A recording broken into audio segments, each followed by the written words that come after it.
매일 성경 묵상 나눔입니다. 오늘은 9월 19일 토요일입니다. 오늘 나누는 말씀의 본문은 창세기 47장 13절에서 26절입니다. 오늘 본문을 읽습니다.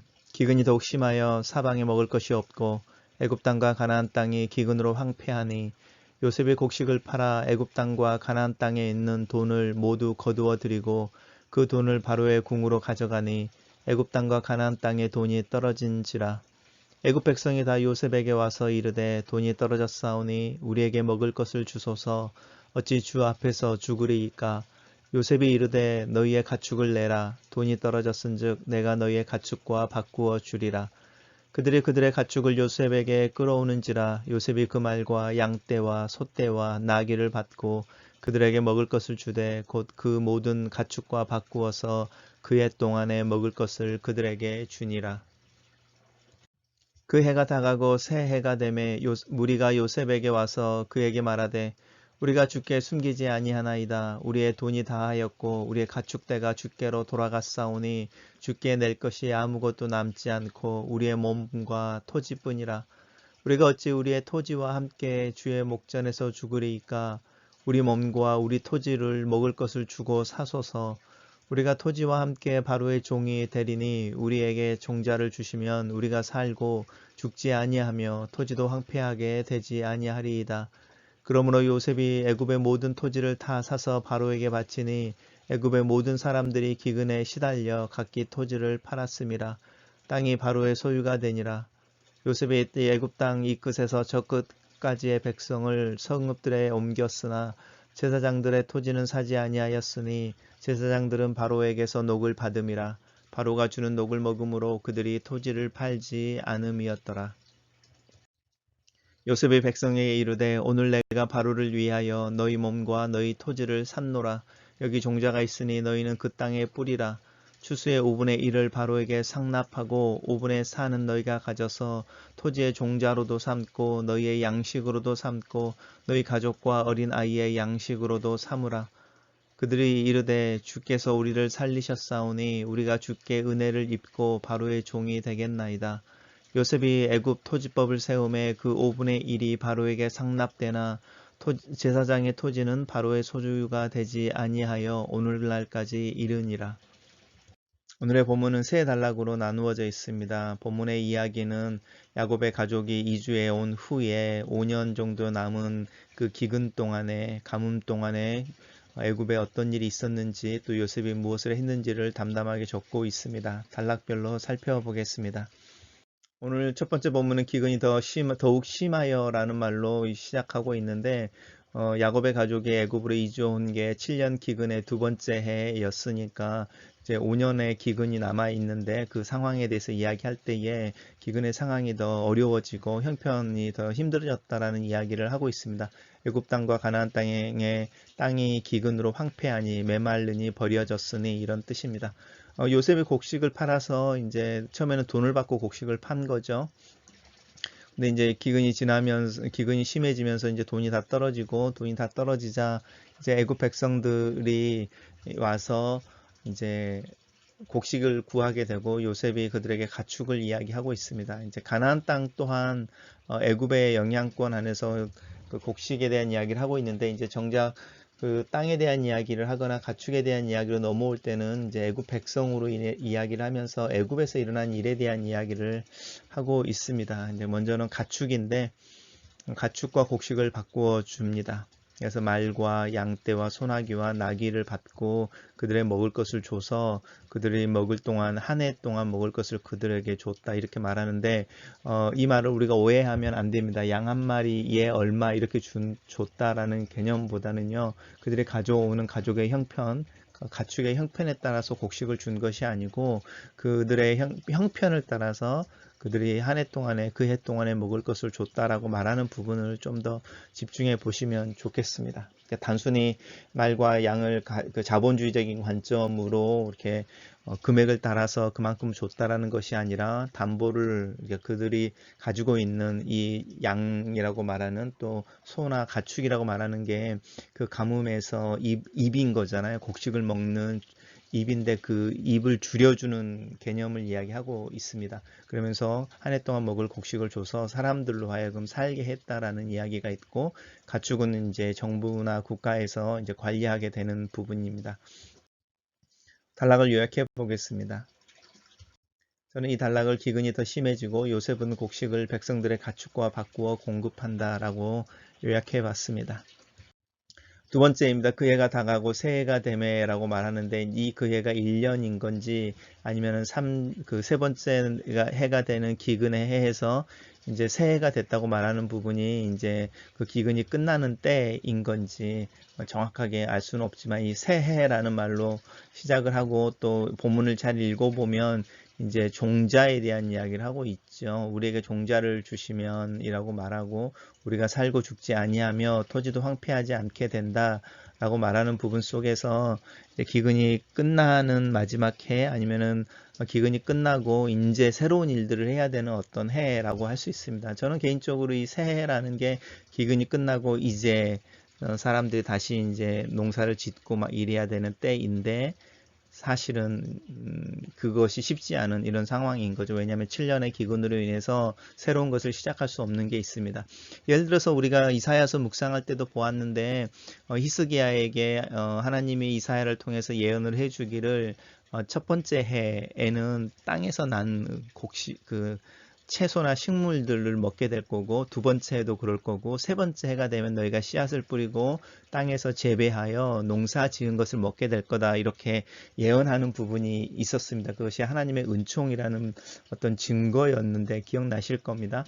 그것들을 살펴볼 때도 전쟁이 끝나고 전쟁으로 황폐해진 땅에서 바로 농사를 짓는 게 아니고, 또 농사를 지을 수가 없는 상황에서 정말 자연에 의해서 공급되어지는 최소한의 어떤 채소로 생명을 유지하게 되는 게 첫 번째 해인 것이고, 두 번째 해도 사실은 특별히 상황이 좋아지지 않지만 이제 시간이 지나면서 그 전쟁으로 해서 폐허가 되었던 마을과 또 땅들과 길들이 복구되어지고 이러면서 세 번째 해가 되었을 때에서야 비로소 농사를 지을 수 있었던 것처럼, 7년의 기근이 끝나고 8년이 됐을 때, 새해가 됐을 때 뭐 아무런 일이 없었던 듯이 다시 농사를 짓는 게 아닌 거죠. 이제 그 부분을 살펴보시면 이제 살아야 하는데 가지고 있는 게 몸하고 토지밖에 없다, 이렇게 말합니다. 그래서 우리가 그 앞 단락과 두 번째 단락의 차이점은, 두 번째 단락은 가축에 대해서 요셉이 요구를 하고 있는데, 두 번째 단락에서는 이제 그 새로운 일들을 해야 되는, 곡식을 뿌리고 농사를 지어야 하는데, 씨를 뿌리고 농사를 지어야 하는데 우리가 가지고 있는 것은 토지밖에 없다라고 말하는 상황인 거죠. 그 상황에서 이제 우리가 살 수 있게 하기 위해서 우리에게 먹을 것과 종자를 주십시오, 이렇게 말하면서 자신들의 몸과 토지를 바로에게 바치는 어떤 제안이 나오는 장면입니다. 그래서 이제 바로 그 요셉이 애굽의 모든 토지를 사서 바로에게 바쳤다라고 말하고, 기근에 시달려서 그 토지를 팔았다라고 말합니다. 그리고 이제 요셉이 애굽의 이 땅에서 저 땅까지 백성들을 이렇게 성읍들에 옮겼다라고 말하는데, 아마 이 성읍들은 곡식 창고가 있는 어떤 성들일 것이고요. 자연스럽게 인구들을 배분하든지 아니면 재배치를 하든지 뭐 이주를 하면서 애굽 땅 전역이 골고루 이제 가뭄에서 벗어나 새로운 어떤 경작이 시작되어질 수 있는 모습으로 이제 사회 시스템이 바뀐 부분에 대해서 이야기하고 있습니다. 단락을 요약해 보겠습니다. 저는 이 두 번째 단락을, 기근이 계속되고 다음 해에, 새로운 해에 요셉은 백성들의 토지를 곡식과 바꾸고 그 땅을 바로에게 바친다, 제사장들의 땅은 사지 않는다, 이렇게 요약을 했습니다. 세 번째 단락입니다. 이제 세 번째 단락에 이제 요셉이 다시 백성들에게 이야기를 하고 있습니다. 지침을 주는데, 이 토지의 소유권이 누구에게 있는지, 그리고 몸에 대한 이야기를 하고 있는데, 이 부분을 잘 보시면 우리가 이제 고대라고 말하는 절대 왕정의 국가에서 그 국가라고 말하는 게 우리가 알고 있는 요즘의 어떤 부분이 아니죠. 우리는 요즘에 이제 국가의 3요소라는 이야기를 하면서 뭐 국민과 토지와 주권에 대한 이야기를 하고 있지만, 고대에는 이런 세 가지 요소가 아니고 왕이 국가였고, 왕이 주권이었고, 왕이 곧 땅이었고, 있고 왕이 곧 국민이었던 그런 어떤 고대 국가의 모습을 한번 살펴보시면 좋겠습니다. 그런 상황에서 이제 절대 왕정의 국가가 세워졌다는 뜻이고요. 그리고 이제 토지와 또 국민들이라고 말하는 백성들이 어떤 왕국의 구성원으로서 이게 그 국가에 소유되어지는 부분에 대한 이야기를 하고 있습니다. 이 부분이 이제 뭐 전체주의적인 국가가 됐다든지 모든 사람들이 바로의 어떤 종이 됐다든지 이런 이야기는 아닌 거죠. 오히려 절대 왕정 국가로 이야기했을 때 너희 몸과 토지가 샀다라고 말하는 것은 토지가 국가의 소유가 되어졌다. 그러니까 모두가 국유지가 돼서 토지 공개념과 같은 아이디어라는 어떤 시스템이 만들어졌다 이런 뜻이고요. 두 번째는 이제 절대 왕정이 되어졌으니까 너희 몸을 샀다고 이야기하는 부분은 이제 어떤 이야기들을 사실은 담고 있는 것 같냐면 이제 뭐 세금을 내야 된다든지 오늘도 이제 토지세 이야기가 나오니까요. 이 세금에 대한 이야기를 하고 있는 것이고 두 번째는 이제 상비군이나 군대에 대한 이야기를 하고 있는 것이고 이제 노역에 대한 이야기를 하는 것이죠. 이제 왕권이 세워졌다고 말할 때 그 왕의 보호 밑에 있는 백성들이 가지게 되는 의무와 같은 부분들이 있는데 그 부분들을 이제 소유의 개념으로 이야기하고 어떤 이유인지 모르게 요셉이 바로를 섬길 때 요셉의 바로 때는 이 바로가 절대 왕으로서 어떤 절대 주권을 가진 왕으로서 자신의 권위나 권자를 확보하고 있지 못했다. 이걸 전제로 하고 있습니다. 그래서 어떤 역사학자들은 요셉의 때에 사실은 힉소스라고 하는 어떤 이방 민족이 애굽을 통치하고 있었을 때가 아니냐. 그래서 우리가 나중에 이제 출애굽기를 읽으면 요셉을 알지 못하던 바로가 나오는데 그게 단순히 시간이 지나서 요셉을 기억하지 못했다가 아니라 정권이 바뀌었다. 그래서 이제 지금 요셉 때는 바로가라고 말한 이 바로가 우리가 알고 있는 어떤 하나의 왕조가 아니고 다른 왕조가 막 시작되어져서 애굽 전체를 정치적으로 또 경제적으로 완전히 어떤 복속시키고 절대 왕정이 이루어지지 않은 상태에서 요셉이 총리가 되어져서 이제 그 일들을 이루어냈다. 이렇게 이야기하시는 분들도 사실은 있습니다.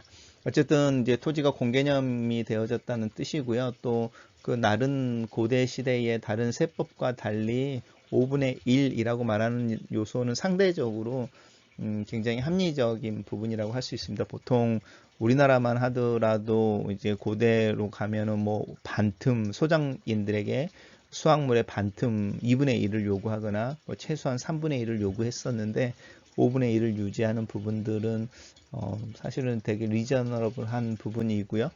그 다음에 이제 너희 몸과 토지가 바로의 것이라고 이야기를 했을 때에도 사실은 그래서 너희들이 노예처럼 살아야 된다 이런 뜻은 아니죠. 너희들이 너희의 삶을 살아가는 것에 대한 이야기를 사실은 하고 있습니다.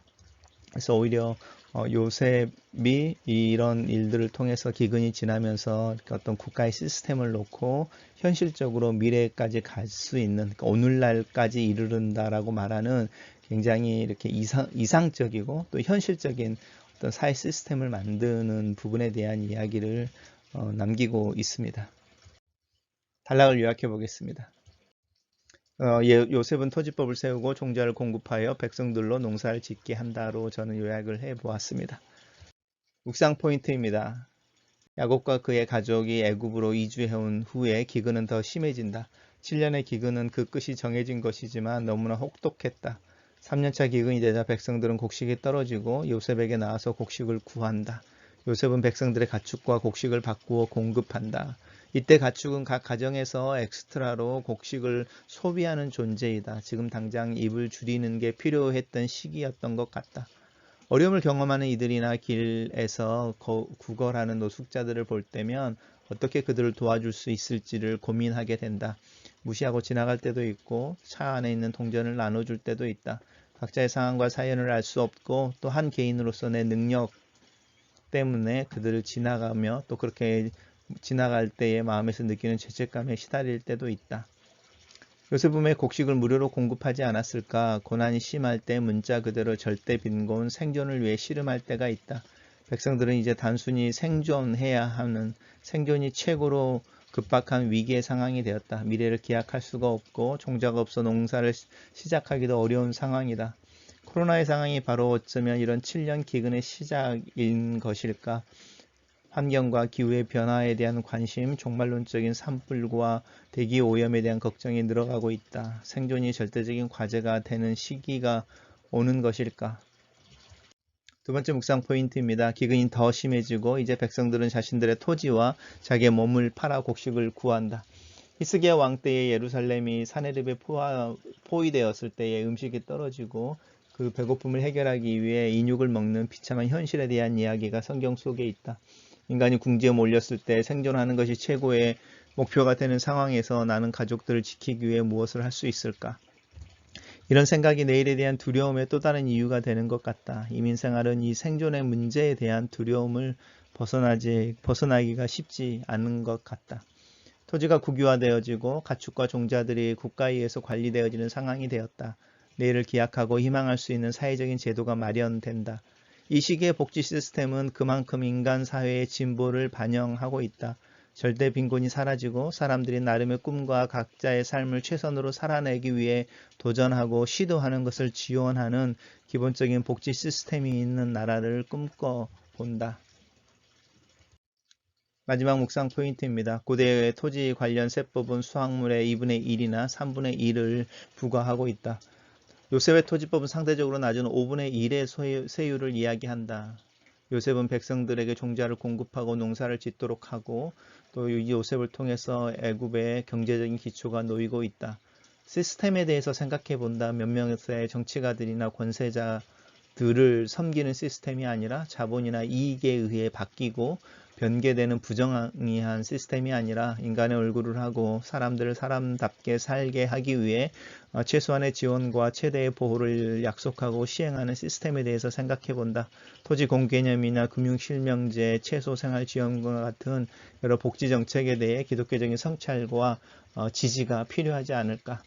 단기적인 위기 극복이 아니라 제국의 토대를 놓는 요셉의 현실적이면서 미래지향적인 지혜와 안목이 부럽다. 내 가정, 내 교회에도 이런 미래를 꿈꾸는 오늘의 기초를 놓을 수 있으면 좋겠다. 아이들의 말씀을 묵상하고 그들의 사고와 지혜가 성장하고 스스로 삶을 책임질 수 있는 성숙한 모습을 격려하기 위해 나의 가정만의 또 나의 교회만의 시스템이 필요하다. 글로 쓰는 기도입니다. 삶을 살다 보면 풍년의 때도 있고 가뭄의 때도 있습니다. 산 꼭대기에서 만나는 승리의 하나님이 저 깊은 계곡 아래에도 여전히 계시고 일하시는 하나님이심을 믿습니다. 내가 처한 상황과 감정에 의해 내 믿음이 변화하는 것이 아니라 주님의 은혜를 신뢰함으로 하나님과 천국을 향한 방향으로 오랜 순종의 삶을 살 수 있게 도와주시옵소서. 내일에 대한 두려움이 있습니다. 이 두려움을 겸손하게 하나님 앞에 내려놓습니다. 하나님이 내일의 주인이십니다. 또 이 하나님 내 삶의 주관자이심을 고백합니다. 사랑과 긍휼로 내 가정과 또 내 교회 그리고 지금의 상황이 향하는 내일을 하나님께 맡깁니다. 하나님이 일하시는 것을 보게 하시고 나도 그 일하심을 거둘 수 있는 은혜를 주시옵소서. 내일을 위해 내가 할 수 있는 일이 무엇일까요? 가정을 위해서, 교회를 위해서, 그리고 내 자신을 위해 지금 내가 할 일을 알게 하시고 또 그 일을 최선으로 감당하는 성실함을 가르쳐 주시옵소서. 아멘.